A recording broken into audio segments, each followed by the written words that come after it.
Buenas noches y bienvenidos a las noticias de Intereconomía. Como ya saben, el CIS vaticina ganador al Partido Popular en el caso de unas elecciones hoy en día. El último medidor, que llega tarde, no hace otra cosa que arrojar la sombra de la duda. Se ha pasado de cocción esta encuesta, un retraso de una semana sin explicación aparente. Lo que no conocen y ningún otro medio les va a contar, a excepción de esta casa de Intereconomía, son dos curiosidades. La letra pequeña de este barómetro, en la que nadie se fija. La primera de ellas: el Partido Popular ganaría unos supuestos comicios, pero su líder y nuestro presidente del gobierno, Mariano Rajoy, cae estrepitosamente hasta el puesto número 13 entre los políticos mejor valorados. Atención, nuestro presidente del gobierno, algo que deja más claro que las filas populares deben regenerarse cuanto antes y cambiar de líder. En segundo lugar, ¿sabían que los temas y asuntos que abren telediarios no son los que más preocupan a los ciudadanos? Los problemas relacionados con las mujeres preocupan únicamente a un 0,2%,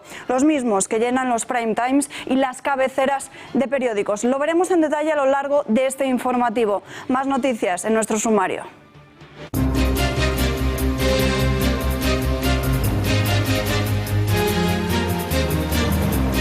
14 de mayo es la fecha que se marcan desde Junts per Cat y Esquerra para celebrar la sesión de investidura en el Parlament de Cataluña. De momento, continuamos sin saber quién será el candidato, ya que Carles Puigdemont no dirá otro nombre que no sea el suyo sin que el Tribunal Constitucional tumbe la reforma de la ley de presidencia llevada a cabo por el hemiciclo catalán, que le permitiría erigirse como presidente de la Generalitat. Ahora ya sabemos, y así lo han comunicado los diferentes grupos, 14 de mayo, día de investidura.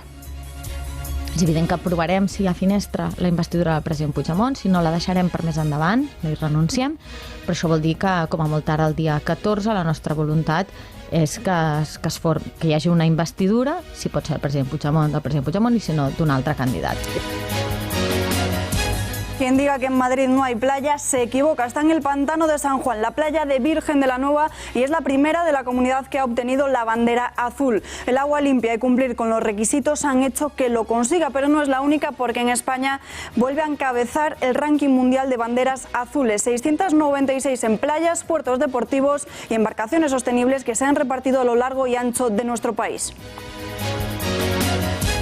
Caos absoluto en el centro de la capital por un escape de gas, exactamente en la calle Virgen de los Peligros, en su confluencia con la calle Alcalá. Durante gran parte de esta mañana, la de Alcalá y Gran Vía, han sufrido cortes de tráfico. Incluso se ha suspendido por precaución el tránsito del metro en la línea 2 entre las paradas de Retiro y Ópera. Sin ningún herido, a las 2 de la tarde se ha restablecido el transporte público y también la circulación.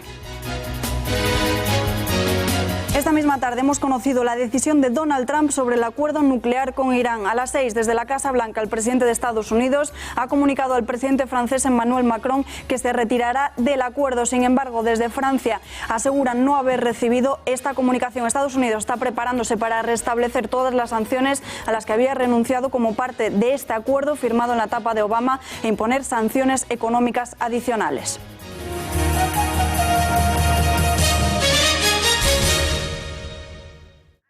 De producirse unas elecciones en España a día de hoy, el Partido Popular sería el ganador. Así se desprende del último barómetro del Centro de Investigaciones Sociológicas, que muestra cómo Ciudadanos se colocaría como segunda fuerza más votada, con un incremento de casi 2 puntos, un 22,4% en intención de voto. El PSOE le pisa los talones, los socialistas bajarían a una tercera posición con un 22%, solo 4 décimas menos que la formación naranja, con un 19,6%. La formación de Podemos se sitúa en un cuarto lugar y mejoraría unas décimas según este barómetro con respecto al barómetro anterior del mes pasado del CIS. Esto referente a los partidos, pero de este medidor también se desprenden las notas que los españoles ponen a los políticos. Albert Rivera ya no es el líder favorito de los españoles. Encabeza esta lista Joan Baldoví, el portavoz de Compromís en el Congreso de los Diputados, con una nota, atención, de 4,14 puntos, lo que no sucedía desde el año pasado según este barómetro de abril. La segunda posición la ocupa el coordinador federal de Izquierda Unida, Alberto Garzón, y la tercera para el presidente de Ciudadanos, Albert Rivera, separados únicamente, como vemos aquí, por una centésima, 3,80 Garzón y 3,79 respectivamente. Le sigue Pedro Sánchez y atención porque Mariano Rajoy, nuestro presidente del gobierno, cae hasta la posición número 13. Incluso, como vemos, le supera Joan Tardá. Veamos ahora los dirigentes de las principales formaciones políticas. Albert Rivera, de Ciudadanos, encabeza esta lista con un 3,79, con una nota un poco más baja, pero con muy poca diferencia, eso sí, el secretario socialista Pedro Sánchez con un 3,35. Pero atención, el tercero es Pablo Iglesias, el líder de Podemos, que es el único que ha conseguido mejorar su nota con respecto al año pasado. Y por último, Rajoy con un 2,59, ya que la desconfianza en torno a él sigue siendo muy alta. Un 82,1% de los españoles asegura tener poca o ninguna confianza en el líder popular. Malas noticias en las filas del Ejecutivo. Los ministros de Rajoy suspenden, la mayoría, con una nota inferior al 2,5. ¿Quiénes serían? Por ejemplo, Fátima Báñez, Rafael Catalá, Alfonso Dastis, Román Escolano, Cristóbal Montoro, Dolors Montserrat y Álvaro Nadal. Lejos del aprobado, pero eso sí, mejor valorado que estos que veíamos ahora, vuelve a estar la vicepresidenta del Gobierno, Soraya Sáenz de Santamaría, con un 3,34. Juan Ignacio Zoido con un 2,94, Íñigo Méndez de Vigo con un 2,70 y misma puntuación también para Íñigo de la Serna. Las preocupaciones de los ciudadanos españoles publicadas hoy por el CIS no concuerdan en la mayoría de ocasiones con las noticias que abren los telediarios ni con los temas que los medios de comunicación ofrecen como prioritarios a diario. Vean. No es la primera vez que los intereses de los ciudadanos españoles no concuerdan con los de los grandes medios de comunicación. Así se desprende del último barómetro publicado hoy por el CIS correspondiente al mes de abril. El paro sigue siendo la primera preocupación de los españoles. Hasta un 62,3% de los encuestados lo perciben como un problema.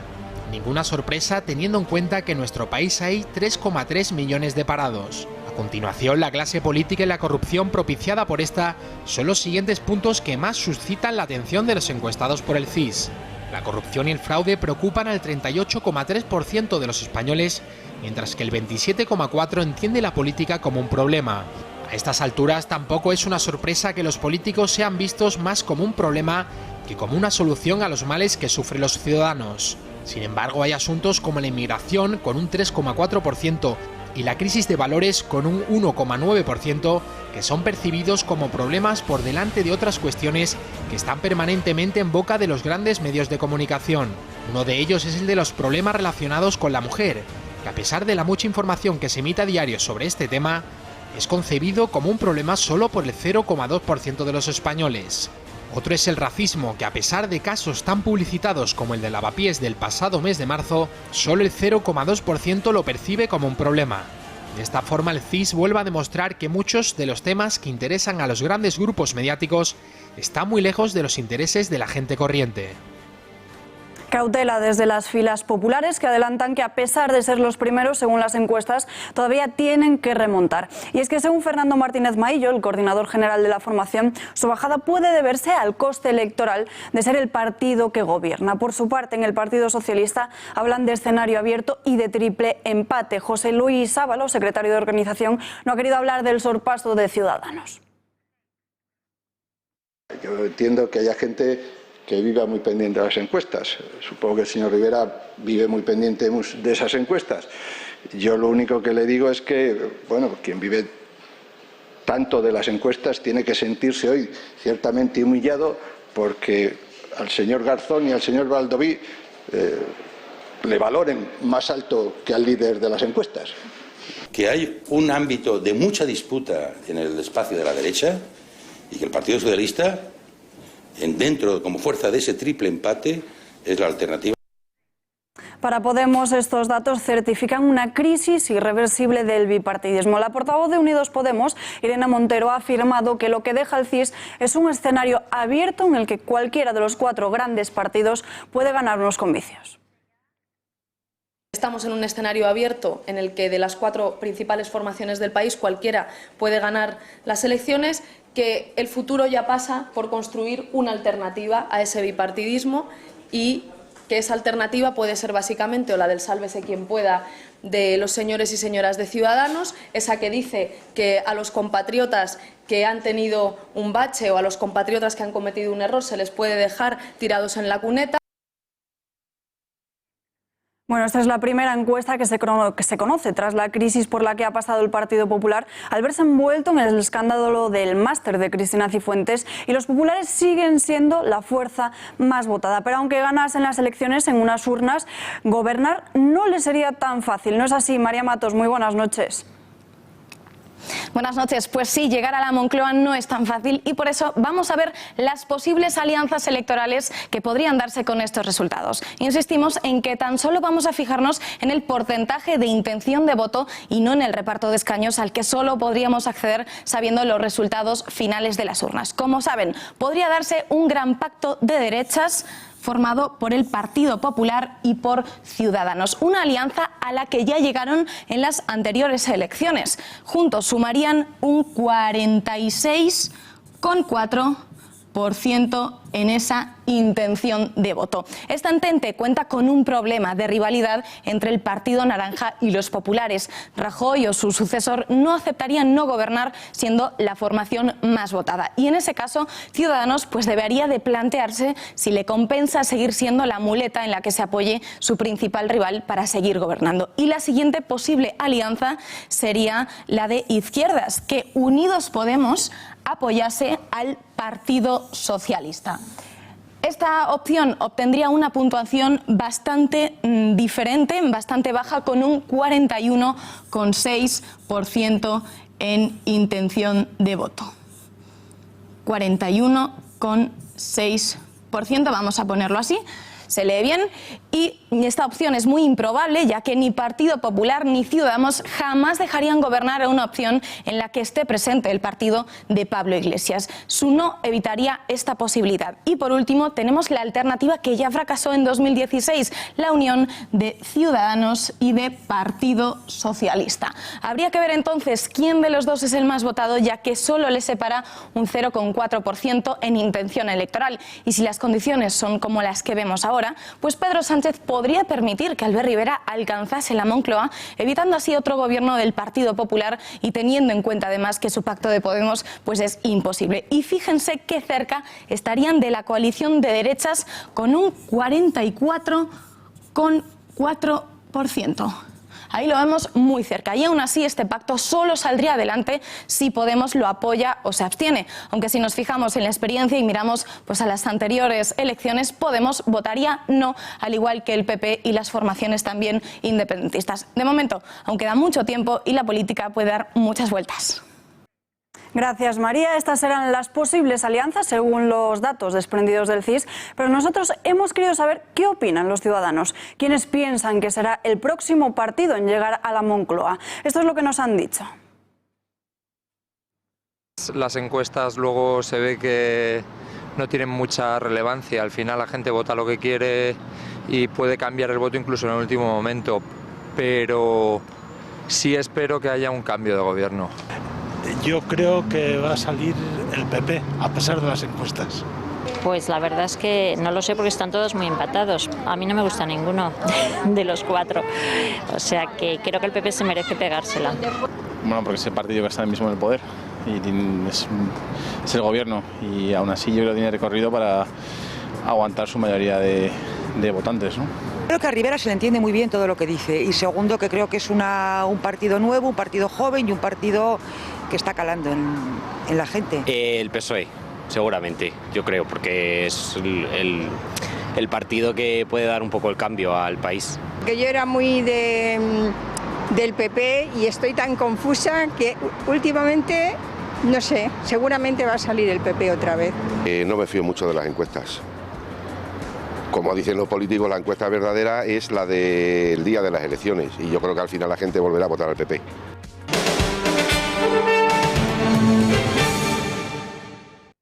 Se lo adelantábamos ayer. Cristina Cifuentes renuncia a su escaño en la Asamblea de Madrid. Ha sido esa misma mañana cuando la expresidenta regional ha presentado ella misma en persona su renuncia al acta que ocupó por primera vez en 1991. Este jueves no podremos ver a Cifuentes en el pleno del consistorio. Se corresponde a su tercer acto en cuanto a dimisiones se refiere, tras abandonar la presidencia de la Comunidad de Madrid y del PP en la región. A partir de hoy, Cristina Cifuentes está fuera de la vida política. Cristina Cifuentes Cuencas, diputada del Grupo Parlamentario Popular en la Asamblea de Madrid, comunica mediante el presente escrito su renuncia a la condición de diputada a partir del día de la fecha. La dirección del partido achaca su renuncia a una decisión totalmente personal, pero también hay quien asegura que se trata de una presión de Génova. Desde el Partido Popular ven lógico y normal que Cifuentes entregue su acta de diputada.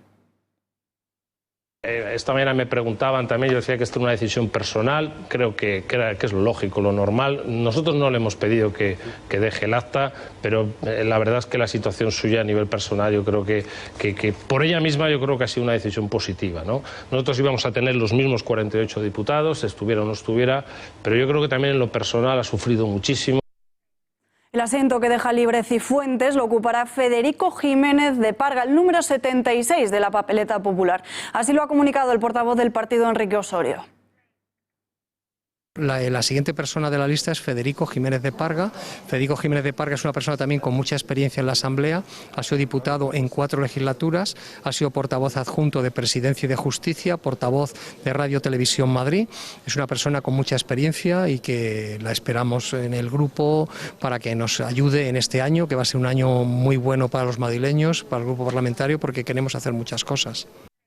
Como ya saben, Ángel Garrido es el sucesor de Cristina Cifuentes, el candidato popular a presidir la región madrileña hasta los comicios de 2019. Ciudadanos ha vuelto a reivindicar que le van a apoyar y al mismo tiempo asegura su portavoz, Ignacio Aguado, que de esta forma se garantiza la estabilidad en la ciudad. Que vamos a permitir la investidura del señor Garrido como presidente de la Comunidad de Madrid de forma interina hasta las elecciones de mayo de 2019. Y persiguiendo sobre todo un triple objetivo. En primer lugar, garantizar la estabilidad en la Comunidad de Madrid, que los 7 millones de españoles que viven aquí en la Comunidad de Madrid tengan un gobierno estable que pueda agotar esta legislatura. Un apoyo que ha levantado una polvoreda de críticas. Lorena Ruiz Huerta, la portavoz de Podemos en la Asamblea, critica que la formación naranja sostiene una trama criminal y corrupta.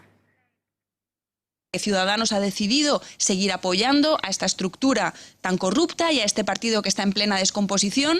Lo hace por unos motivos completamente egoístas e irresponsables, que son seguir esperando a que el PP se queme a fuego lento entre sus casos de corrupción y seguir esperando a que las encuestas le den un buen resultado para entonces presentarse a las elecciones en el momento en el que consideren que mejor rédito electoral les va a dar.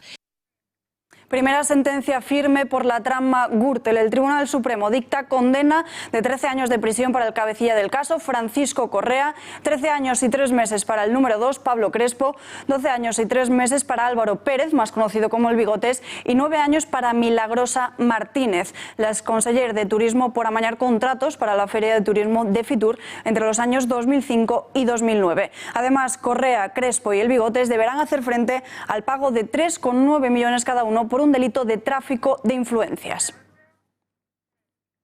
Investigan el uso de tarjetas Black de la Junta de Andalucía en un prostíbulo. Estas tarjetas, de las que se disponía en la Junta para formar a los parados, se usaron para pagar comidas en restaurantes, hoteles y reparaciones de vehículos de directivos de la entidad, y ahora se ha conocido que también se pudieron usar para sufragar los gastos de servicio de un club de alterne. Esto es lo que se desprende de las investigaciones que está llevando a cabo la Unidad Central Operativa de la Guardia Civil. Diferentes testigos que han declarado apuntan en ese sentido al uso de tarjetas opacas en dicho prostíbulo. Y la polémica sentencia de la Manada ha puesto en el punto de mira el Código Penal y su reforma. Así lo solicitan desde varias formaciones, como por ejemplo el Partido Socialista. Pero es que la hemeroteca vuelve a poner a nuestros políticos entre las cuerdas. La actual portavoz de la formación, Margarita Robles, era la número 2 de Justicia cuando su propio partido propuso eliminar el término violación del Código Penal en la redacción del anteproyecto de ley de la reforma de este. Las denominaciones de estupro y violación se borraron borraron y se incorporaron en su lugar agresión sexual y abuso sexual. Un claro ejemplo de cómo muchos partidos se hacen eco de las polémicas y no son consecuentes. Y el exalcalde de Pozuelo de Alarcón, Jesús Sepúlveda, guarda completo silencio para garantizar su defensa. Es uno de los principales acusados en la trama púnica y se ha acogido a su derecho a no declarar en la comisión del Congreso que investiga la supuesta financiación irregular en el Partido Popular. Sepúlveda ha argumentado estar inmerso en causas judiciales, algo que no ha evitado la batería de preguntas de la oposición. Como conocen, me encuentro inmerso en un proceso judicial, por lo que en razón de ello y siguiendo las recomendaciones de mis abogados y en base a las garantías que corresponden a mi defensa, no voy a realizar ningún tipo de declaración, remitiéndome en todo caso a lo ya declarado ante el juez.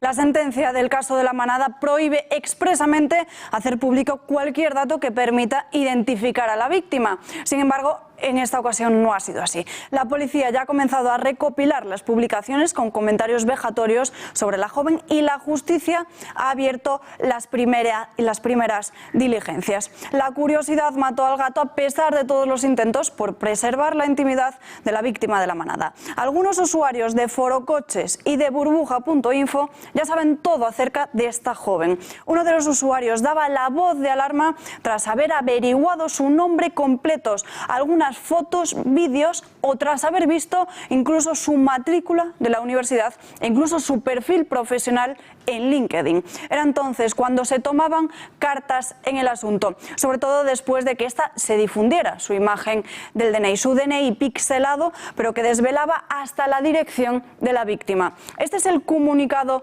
de Forocoches. En él advierten que han sido los medios de comunicación los que han filtrado esa información y que solo fueron reproducidos en Forocoches por un reducido, dicen, número de usuarios. Aunque eso también aseguran que han decidido eliminarlo absolutamente todo. Y no es para menos, ya que podrían enfrentarse a un delito de encubrimiento, revelación y difusión de secretos que puede estar penado hasta con 4 años de prisión. El juzgado de instrucción número 30 de Madrid ya ha admitido a trámite la denuncia de la víctima por la publicación de sus datos, pero también por insultos y por amenazas.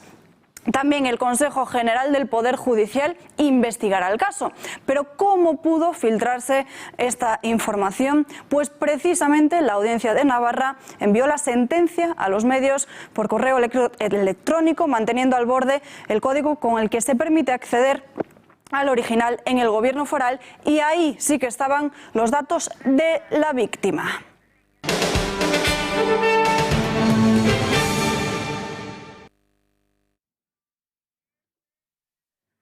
Cambiamos radicalmente de asunto y nos vamos hasta Cataluña. Apunten la siguiente fecha, 14 de mayo, es el día en el que previsiblemente los independentistas celebrarán la sesión de investidura para conseguir tener a un presidente de la Generalitat. Según fuentes separatistas, es el objetivo que se marcan desde Junts per Cat y Esquerra, el calendario que el equipo de Puigdemont expuso ante Esquerra en la reunión celebrada este lunes y que hoy han confirmado ambos grupos. És evident que aprovarem, si hi ha finestra, la investidura del president Puigdemont, si no la deixarem per més endavant, no hi renunciem, però això vol dir que, com a molt tard el dia 14, la nostra voluntat és que hi hagi una investidura, si pot ser el president Puigdemont i si no, d'un altre candidat. De todas formas, Carles Puigdemont no propondrá a otro candidato diferente al mismo hasta que el Tribunal Constitucional tumbe la reforma de la ley de presidencia que le permitiría ser investido a distancia.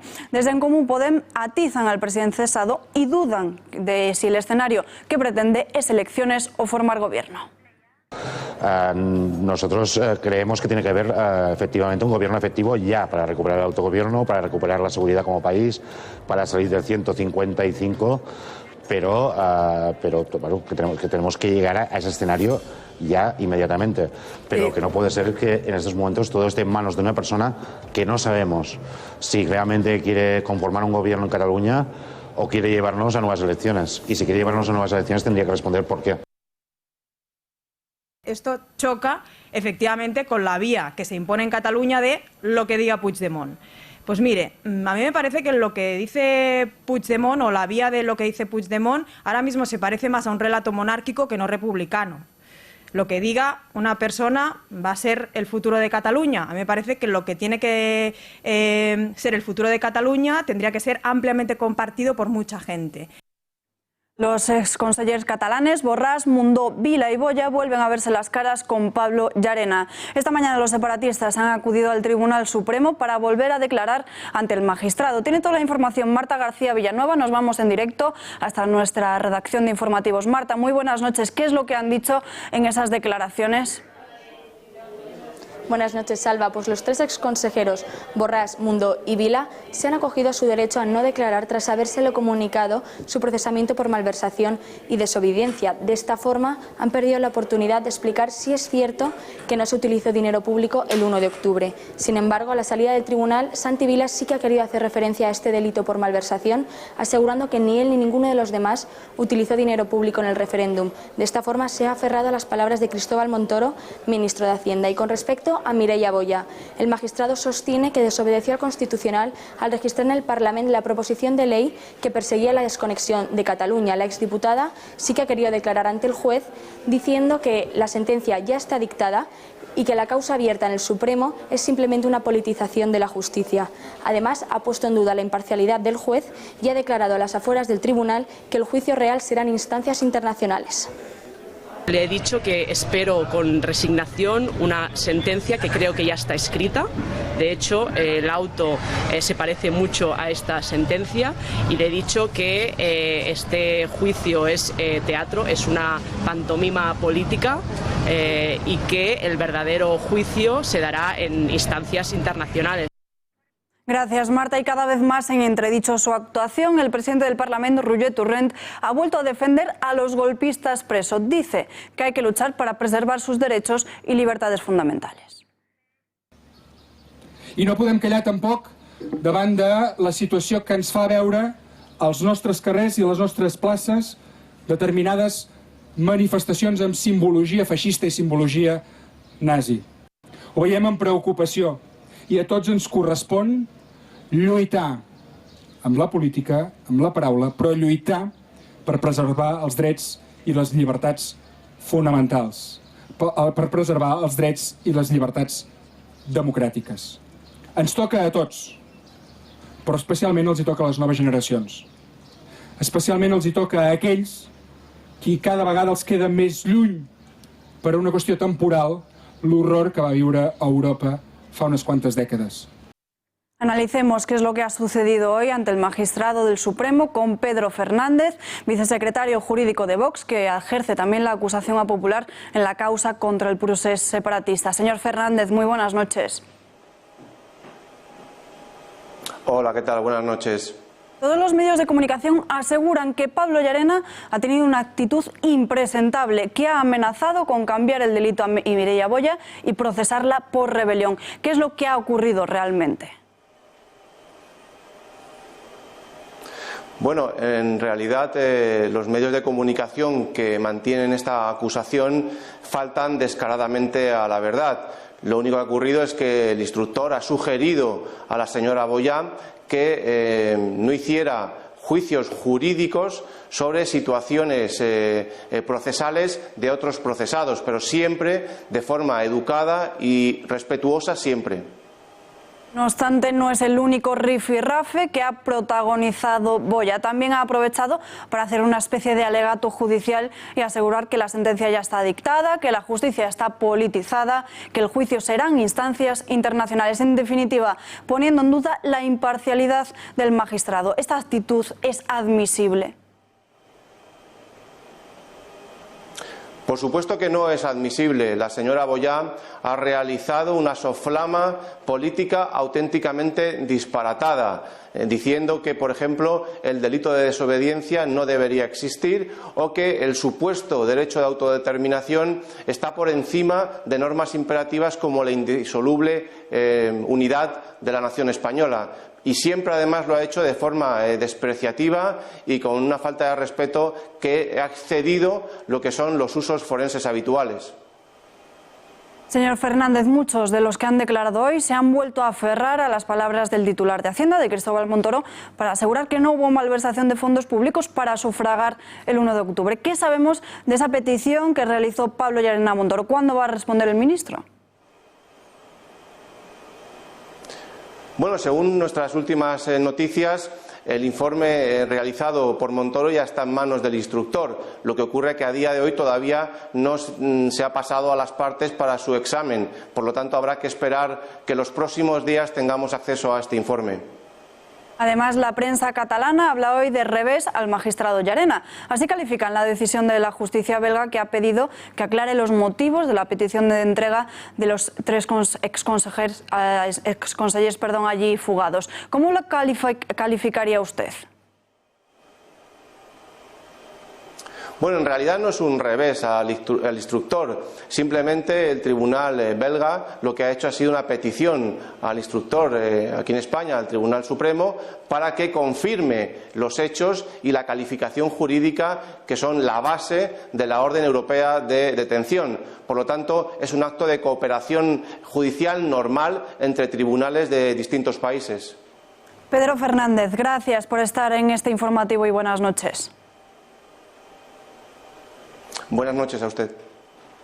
Después de que viésemos cómo UGT apoyaba aparentemente a la banda terrorista ETA al acudir a su acto de disolución, ahora tanto este sindicato como comisiones obreras se suman a una campaña contra la represión de docentes de Sant Andreu de la Barca en Barcelona. Ayer se presentó en sociedad la llamada Mesa de Emergencia Docente, que aglutina a varias organizaciones del sector de la enseñanza en Cataluña para combatir lo que consideran una represión mediática, judicial y policial que sufren docentes y centros educativos. La diputada popular Andrea Levy ha denunciado esta mañana en rueda de prensa que en Cataluña hay hasta, atención, 134 casos de adoctrinamiento y acoso en las escuelas catalanas desde septiembre. Y de hecho ya se conocen en estos momentos, este es un dato nuevo, 134 casos que se están analizando por parte de la alta inspección, 134 casos. Por tanto, no son muchos, pero no son pocos. 134 casos ya en las escuelas de adoctrinamiento y de acoso a aquellos alumnos que no se doblegan al nacionalismo y al independentismo catalán. Tiempo de entrar en más detalles. Para ello contamos con Iván Vélez, historiador, en nuestro plato. Señor Vélez, muy buenas noches. Buenas noches. ¿Qué le parece que UGT y comisiones obreras apoyen a los docentes que humillaron y denigraron a los docentes, a los hijos de guardias civiles después del 1 de octubre? Bueno, es una muestra más de la corrupción de unos sindicatos que siguen siendo verticales y que, como dependen de subvenciones, dependen del tesoro público en vez de las cuotas de sus afiliados, pues han renunciado a la clásica lucha de clases y se han adscrito pues, a una dialéctica de estados, entrando en esta farsa según la cual pues, habría un estado llamado Cataluña oprimido por otro llamado España. En fin, una cosa degenerativa, pero que no nos debe sorprender porque forman parte pues, de todo un movimiento pues, que busca precisamente la secesión de Cataluña y ellos saben perfectamente que una de las herramientas fundamentales es el adoctrinamiento de los futuros votantes, claro. De eso le iba a hablar ahora. ¿Cómo valora que UGT se suba al carro de los separatistas? Porque el pasado 15 de abril podíamos ver cómo ambos sindicatos acudían a una manifestación en Barcelona apoyando a los golpistas presos. Bueno, pues eso, es simplemente pues agarrarse a sus propios amos, como España es una nación pues que agarrándose a esta estructura autonómica pues tiende o en algunos aspectos a la plurinacionalidad, pues ellos piensan que bailándoles el agua a los futuros gobernantes de esas nacioncillas pues podrán seguir medrando. Ya digo que tenemos miles de liberados que viven de la cosa pública y por lo tanto pues la cosa pública la manejan las cúpulas dirigentes y ellos creen que en el futuro pues esos dirigentes serán distintos a otros que pudieran ser de ámbito estatal, ¿verdad? A su juicio, ¿es inconcebible que un sindicato ya no solo se politice, sino que apoya a todo aquel que se salta la ley? Bueno, lo que es inconcebible es que un sindicato que se supone que es de clase, pues se suba al carro de la secesión, que es la fractura y la compartimentación de la clase obrera. Ya sabemos que es un mito, pero al menos podían fingir creérselo. Y señor Vélez, incluso la semana pasada veíamos varios miembros de UGT presentes en ese acto de disolución de la banda terrorista ETA. Con todo este tipo de polémicas, ¿no cree que la gente desconfía cada vez más de este tipo de organizaciones?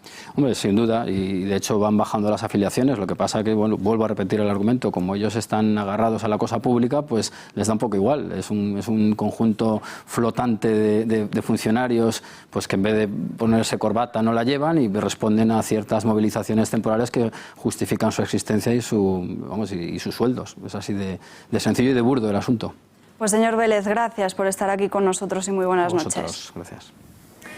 Y en Mallorca el gobierno lleva a Polensa al juzgado por perseguir el idioma de todos los españoles, el castellano. La Abogacía del Estado ha recurrido a un acuerdo del Pleno del Ayuntamiento del pasado 22 de febrero en el que se aprobó que las empresas usasen únicamente catalán para rótulos comerciales, etiquetas, bolsas, cartas y publicidad por considerar que vulnera la Constitución. Así se plasman las bases reguladoras de subvenciones a empresas que además en este 2018 han aumentado su partida de 3.000 euros a 5.000 euros. Ciudadanos ha pedido condecorar con la Cruz al Mérito, con distintivo blanco, a los policías y guardias civiles que hicieron su trabajo durante el 1 de octubre. Sin embargo, en la votación de la Cámara Baja, la formación de Rivera no ha recabado apoyos suficientes y se han quedado solos. Nos vamos hasta nuestra redacción. Miriam Olivas, muy buenas noches. ¿Quiénes son los que han votado a favor? Buenas noches, Salva. Así es, Ciudadanos ha pedido en el Congreso que se condecore a los guardias civiles y policías que llevaron a cabo la Operación Copérnico que se desarrolló en Cataluña durante el 1 de octubre. Pero, como bien decía Salva, Albert Rivera se ha quedado solo, ya que esta mañana la iniciativa que se ha debatido en la Cámara Baja ha sido rechazada por todos los partidos parlamentarios. Así se cierra la puerta a una proposición no de ley que se presentó en noviembre, un mes más tarde de que se llevara a cabo ese referéndum independentista. Hablando de otro tema, por otra parte, Gabriel Rufián ha hecho unas declaraciones esta mañana en el Congreso que no han dejado indiferente a nadie, porque afirmaba que existe una manada, la manada judicial, mediática y policial, y que es donde sale más caro votar que violar. Le escuchamos. 9 personas viendo a sus hijos tras un cristal de Extremera, Alcalá Meco y Soto del Real durante meses. Manadas mediáticas, políticas y judiciales al servicio del relato perverso de una realidad en la que sale más caro votar que violar. Esas eran las palabras de Gabriel Rufián, pero no es la primera vez que el republicano suscita polémica con sus provocaciones. Estas son algunas de las otras perlas que nos ha dejado en los últimos meses. Ya sabíamos que el lenguaje, las formas, las expresiones de Gabriel Rufián, diputado de Esquerra Republicana en el Congreso, no eran las mejores. De hecho, han estado en boca de todos por ese show de incorrección política a la que no estamos acostumbrados. La salida de tono de hoy no ha sido la única. Le pedimos que dimita por miserable y por irresponsable. Llamó miserable al ministro del Interior, Juan Ignacio Zoido, en el Pleno. También a él le hizo una comparación con su política no muy buena. Esto es su política, esto es su programa electoral. El desafío separatista catalán le ha puesto siempre contra las cuerdas al diputado republicano. En esta ocasión defendió la votación del 1 de octubre. Miren cómo. Este es el cuerpo del delito y sobre todo dejen de perseguir dejen de perseguir a impresores y persigan a corruptos. Una hora después de que la Guardia Civil comenzara a irrumpir en las sedes de 5 consejerías de la Generalitat, intervino en la sesión de control al gobierno. Le pido y le exijo que saque sus sucias manos de las instituciones catalanas. Con descaro y sin reparo alguno, tampoco dudó en describir a los policías allí destinados. ¿Cree usted que es agradable, que es fácil tender la mano a aquellos que mandaron a salvajes a las calles de Cataluña a apalear a nuestra gente? No solo hablamos de malas formas en sus expresiones, sino en su comportamiento. ¿Cuántas veces ha abandonado el hemiciclo sin esperar a que acabara la sesión? ¿Acaso no es su trabajo asistir a diario al Congreso y no lo hace? ¿Por qué recibe su sueldo íntegro si no cumple con su trabajo como es debido? Esperemos que esta no sea la nueva política o nos costará acostumbrarnos.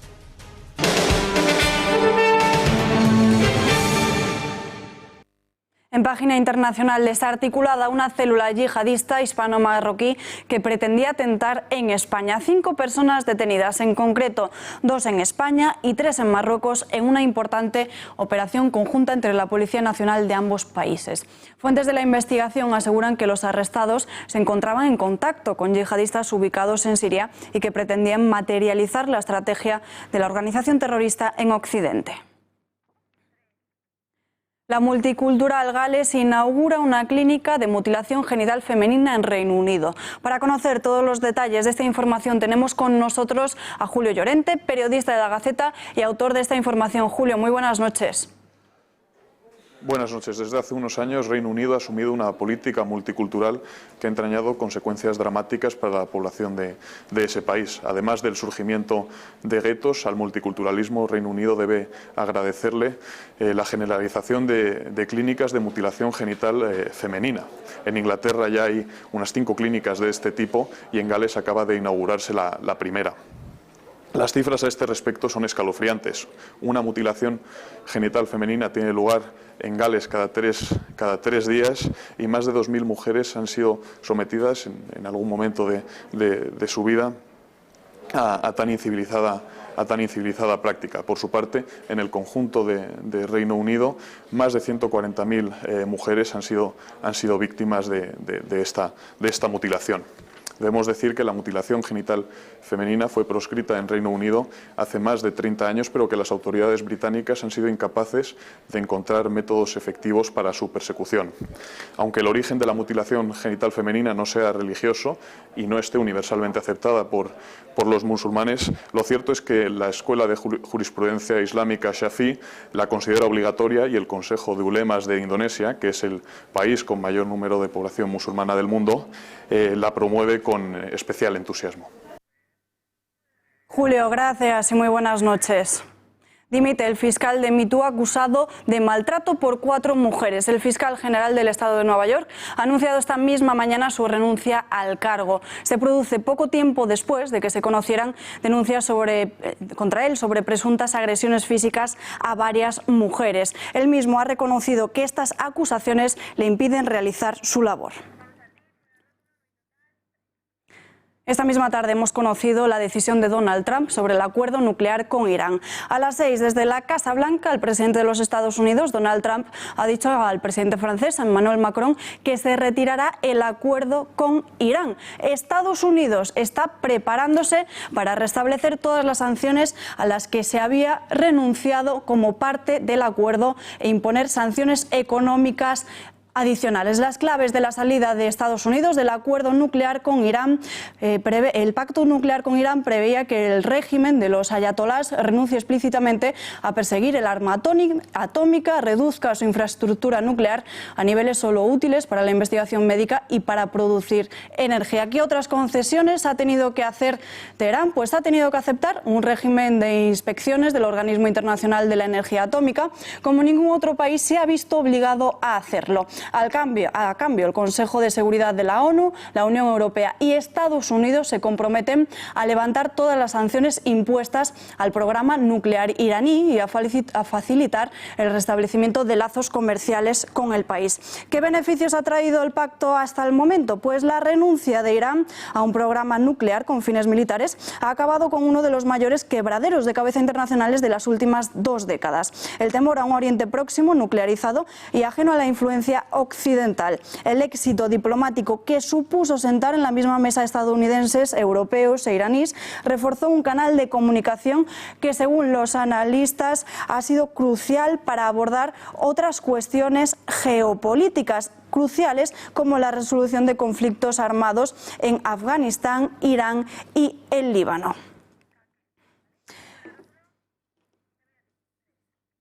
Y vamos a ver ahora un vídeo en el que del periodista Kake Minuesa, porque se ha ido hasta Bayona para desenmascarar la farsa sobre ETA. Vean. Estamos en Francia. lo que los separatistas llaman en Bayona, en el País Vasco francés. Aquí es donde entregaron las armas, hicieron ese paripé hace más de un año los terroristas, donde nos encontramos con el carnicero de Mondragón y donde pusieron un monumento en homenaje al terror. Un monumento con un hacha y un monumento con forma de árbol. Los vecinos indignados han conseguido que lo quiten y el alcalde guarda un silencio vergonzoso. Nada, cero. Nada, cero. Pero Cero. si va... Nada. ¿No? ¿Por qué? No, para hablar de ETA. Sí, No, nada, cero. Nada. Es que como han quitado el monumento, entonces... pero ya se quitó el mismo día. El mismo día, sí, por eso, bueno. que es un gesto Sí, no, chulo ya- para las víctimas. Claro, de hablar hasta mañana no hablamos nada. No, pero ¿por qué hasta mañana, hasta el comunicado o qué? Hasta Cambó. Ah. Hasta Cambó, hasta el viernes. Pero él como alcalde no nos puede dar un... Nada. De lo que piensa, Nada. no... No, Vale, ok. a todos los medios lo mismo. Ok, A nadie. ok. Gracias. ¿Le puedo preguntar por lo de ETA, alcalde? No. Eso por lo de ETA. No es posible. No es posible. Ya te he dicho que no. Ya, hombre, Gracias. pero mi obligación es preguntarle al alcalde. Bueno.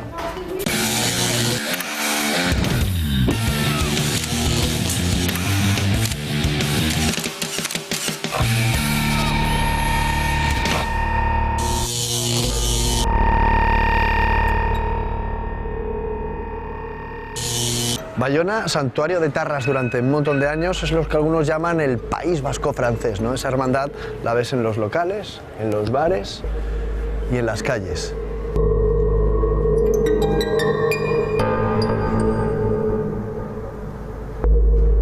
Y mirad con lo que nos hemos encontrado aquí en Bayona, un local de apoyo a los presos de ETA.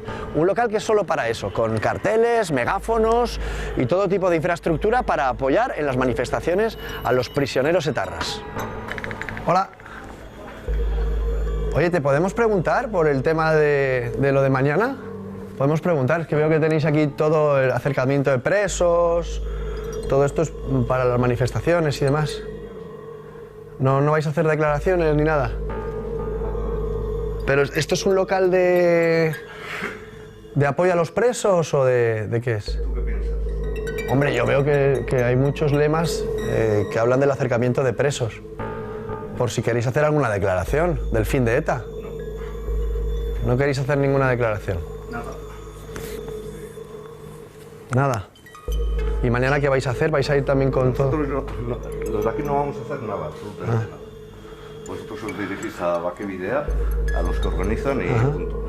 ¿Y a vosotros quién os financia? Porque esto es un local y... El gobierno español. El gobierno español os financia. El PP. El PP, ¿no? Y un tal Quique Viñuesa también. Caque. Veo que me tenéis cariño. Menos mal que ya no matáis, macho. Philippe, qu'est-ce que tu penses del monument pour les terroristes? C'est scandaleux. ¿Escándalo? Un scandale. ¿Te imaginas que ponen un monumento a los yihadistas de París? No. ¿Ah? Pues es lo mismo. Sí, no se hace. No se hace. Sí. Alors si un jour une bande de la manada de Sevilla. Ajá, un monumento a la manada. ¿Qué pensaría la gente si le hicieran un monumento a la manada de Sevilla? Pues es lo mismo que piensan los vecinos de aquí. Escandaloso. Escandaloso. Ajá. Barbaridad. El monumento que celebraba el aniversario de la entrega de armas de ETA ha sido quitado. Un hacha, que eran las raíces, y del tronco salía un árbol. Esa celebración del posible fin de ETA han tenido un poquito de dignidad desde el Ayuntamiento de Bayona y lo han quitado. Políticos franceses de la mierda. Una gran mierda. Bueno. De la mierda, de la mierda, de la mierda.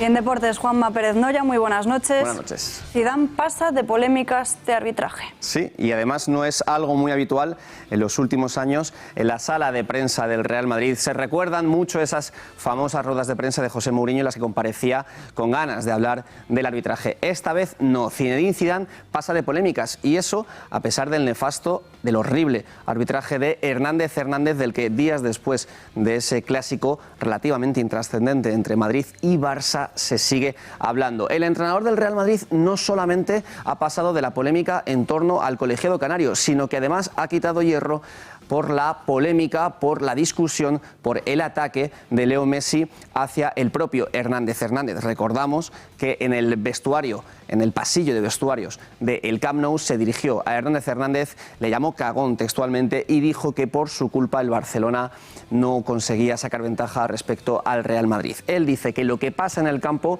se queda en el campo y que por eso prefiere no entrar en ese tipo de polémicas. Exactamente, estamos viendo lo que le dijo el argentino. Dice, ahora hay muchas cámaras y por eso es por lo que se acaba sabiendo todo. También le han preguntado a Ernesto Valverde, no a Zinedine Zidane, sino al entrenador del FC Barcelona, que ha comparecido esta tarde acerca de toda la polémica arbitral. Otro que ha preferido quitar hierro al asunto. Y en Can Barça de lo que se habla es de Andrés Iniesta, el futbolista, el centrocampista, el mediapunta, que ha dicho oficialmente que al final de esta temporada abandonaría Can Barça y emigraría a otra liga. No sabe todavía cuál es su destino. Cuando todo apuntaba a que se iría a la Liga China, el equipo por el que sonaba como futurible ha hecho un comunicado oficial diciendo que de momento no tienen ningún acuerdo cerrado con Andrés Iniesta. Ahora su destino puede ser Japón. Y hablamos de Kane, hablamos de Lewandowski, dos nombres que son los que más suenan para el Real Madrid el año que viene. Hay un currículum, de hecho nosotros hemos hecho, el equipo de Punto Pelota, un currículum acerca de Harry Kane, y también de Robert Lewandowski, en el que vemos todos los datos y cuál puede ser su futuro. Vamos a verlo.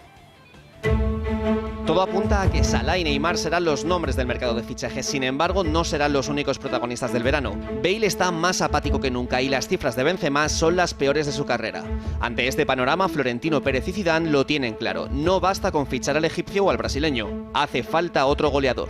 Y ojo, porque solo hay dos candidatos en el casting para el nuevo Galáctico. El primero de ellos es Harry Kane. A sus 24 años, el máximo goleador de 2017 está dispuesto a desterrar la vieja leyenda de que los jugadores ingleses no triunfan en España. Y es que su carrera es pura superación. Así era el pequeño Harry durante toda su infancia. Hincha del Arsenal y pasado de peso. A base de muchísimo entrenamiento y de una estricta dieta, se ha convertido en un atleta del gol. Harry golea y además asiste. Atentos a sus números en las dos últimas temporadas. Ha regalado 12 tantos a sus compañeros, algo inusual en un killer capaz de anotar 78 goles en sus últimos 90 partidos oficiales. En el área, cayendo a banda o bajando a recibir. Kane es una pesadilla para los defensas rivales, a los que suele presionar en la salida del balón. Sin embargo, no es la única opción para la delantera merengue. El viejo anhelo de Florentino Pérez puede cumplirse fichando por fin a Robert Lewandowski.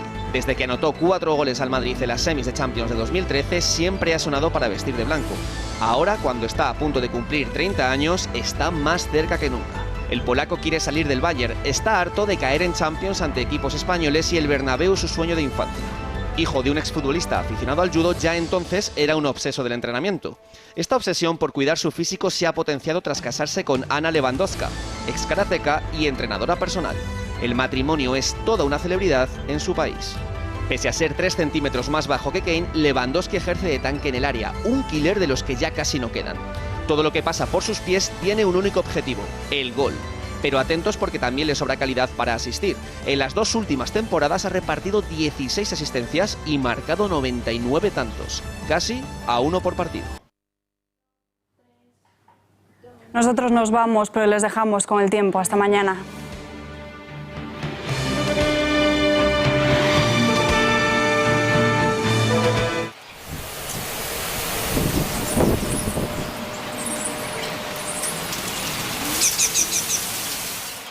Semana de tormentas, la que hemos comenzado y de momento durante los próximos días todavía vamos a continuar con en algunas zonas de nuestro país. De momento este miércoles, debido al viento de componente norte-noroeste en zonas del Cantábrico, tendremos bastante nubosidad y no descartamos se den algunas lluvias débiles que tenderán a remitir a lo largo del día.